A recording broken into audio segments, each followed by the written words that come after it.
Start. Hello students, I am Nancy Arora. कैसे हैं आप लोग? आई गेस आप लोग ठीक होंगे और आपने लास्ट लेक्चर्स भी देखे होंगे मेरे। एंड इफ यू रिकॉल तो लास्ट लेक्चर्स में हमने न्यूट्रिशन के बारे में पढ़ा था, राइट? हमने लाइफ प्रोसेस स्टार्ट ही न्यूट्रिशन से किया था। So we talked about various kinds of nutrition in those lectures, right? I guess आपको याद होगा। तो today we are going to start with nutrition in human beings. Nutrition in human beings में भी वो पांचों steps repeat हो रहे हैं जो 5 steps हमने अमीबा में पढ़े थे, जैसे कि ingestion, digestion, absorption, assimilation and egestion. Nutrition का मतलब आप लोग जानते ही हैं, इसका मतलब होता है to get the nutrients from the food for the development of the body. So class 10th पे हमारा जो न्यूट्रिशन प्रोसेस है जो हमें अच्छे से पढ़ना है, रिमेंबर रखना है, वो है nutrition amoeba and nutrition in human beings. As we have discussed nutrition in plants and amoeba, तो लास्ट हमारा टॉपिक बचता है न्यूट्रिशन इन ह्यूमन बीइंग्स। इस लेक्चर में पर्टिकुलरली हम डिस्कस करने वाले हैं 2 स्टेप्स बेसिकली न्यूट्रिशन के, that is ingestion and digestion. Okay, and digestion भी हम स्टमक तक ही डिस्कस करेंगे in this lecture. The other digestion methods and other steps of nutrition will be discussed in the next lecture. So let's start with all these processes, all these steps of nutrition in human beings. जो nutrition होता है, it includes or involves alimentary canal, जिसे कि हम gut भी बोलते हैं। So this alimentary canal is basically very long. In human beings, it is approximately 9 meters long. Alimentary canal जो होती है starts from mouth and ends towards anus. And the alimentary canal and its associated glands form your digestive system. ये बनाते हैं हमारा digestive system. So the digestive system consists of your alimentary canal, which starts from mouth and extends till anus, which helps in digestion, right? And the associated glands are also a very important part of your digestive system in humans. So हमारी alimentary canal start कैसे होती है? It starts from mouth. The first step, ingestion, starts from mouth. जब हम खाना मुंह में रखते हैं, when we put the food into the mouth, the process is called as ingestion. The next process is digestion. Digestion कहाँ start होता है? Digestion mouth में ही start होता है. It starts in mouth itself. तो mouth में जब digestion start होता है, basically it is of 2 types, physical and chemical digestion. Physical digestion होता है हमारा teeth की help से. The teeth help to digest the food or break down the food molecules into small particles. So this is called as physical digestion. Chemical digestion होता है हमारा saliva की वजह से. The tongue helps to mix saliva with the food particles. Now this saliva is very important because इसके अंदर एक enzyme होता है which is called as salivary amylase. If you remember, हमने डिस्कस किया था एंजाइम्स क्या होते हैं.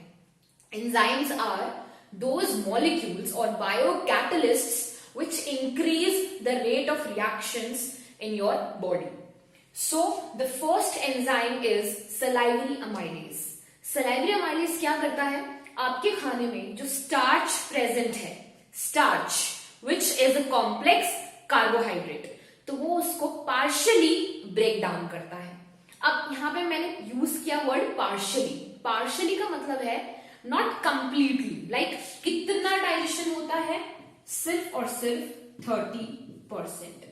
सो starch gets digested into simple sugars like sucrose partially with the help of salivary enzyme which is called as salivary amylase, right? So salivary amylase आपके starch को partially break down करता है into sucrose. Okay इसलिए ये question आ चुका है CBSE के board में कि जब हम खाने को ज्यादा देर तक चबाते हैं then it tastes a bit sweet. Why? This sweetness occurs because of the formation of sucrose from the starch present in your food, and sucrose is sweet in taste. It's a simple sugar and all the simple sugars are sweet in taste. So digestion starts in mouth. लेकिन खाना mouth में कितनी देर तक रहता है? कुछ seconds के लिए, right? So that's why digestion of starch is not complete in the mouth. अब माउथ से खाना जाएगा into the stomach, and this happens because of esophagus. Esophagus is the food pipe which takes the food from the mouth to the stomach. अब ये खाना जाता कैसे है स्टमक तक? इसके अंदर कोई पंप तो नहीं लगा है, right? So what happens in the food pipe is बीच बीच में there is contraction and relaxation. Suppose कीजिए this is your food pipe. So हो क्या रहा है? The food is going through the food pipe by rhythmic contraction and contraction and relaxation of the food pipe.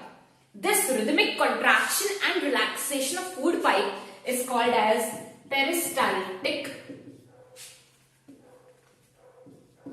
movement.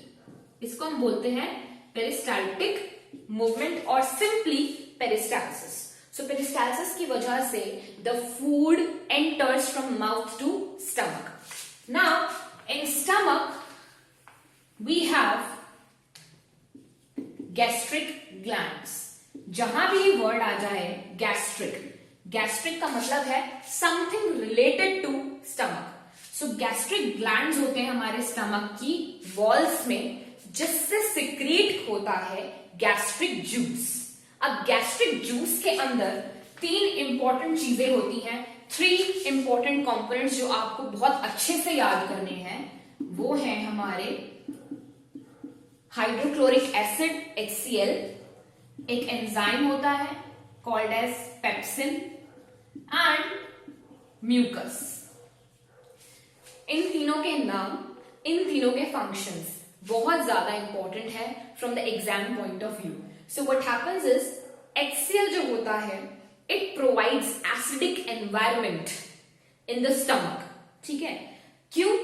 क्योंकि enzyme pepsin inactivated होता है. जब HCl secrete होता है तो पेप्सिन गेट्स एक्टिवेटेड. तो पेप्सिन को एक्टिवेट करने के लिए हमें क्या चाहिए? पूरा स्टमक का एनवायरमेंट एसिडिक चाहिए. तो वो एसिडिक एनवायरमेंट हमें मिलता है HCl से, right? So HCl provides acidic environment for activation of enzyme pepsin. दूसरा काम क्या है HCl का?